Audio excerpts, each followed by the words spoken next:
Hər şey Allahın əlindədir bilin. Hər şey Allahın əlindədir və Allah sənə hər şeyi niyyətinə uyğun müəyyən edir. Allahın niyyətlərlə işi var. İçdə nə gizlətmişik, ondan işi var.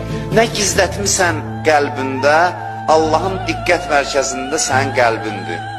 Allah baxır qəlbə, nəzəri qəlbədir insanın qəlbinə və qəlbə uyğun davranır bizlə, ürəyimizdəkinə uyğun davranır bizlə.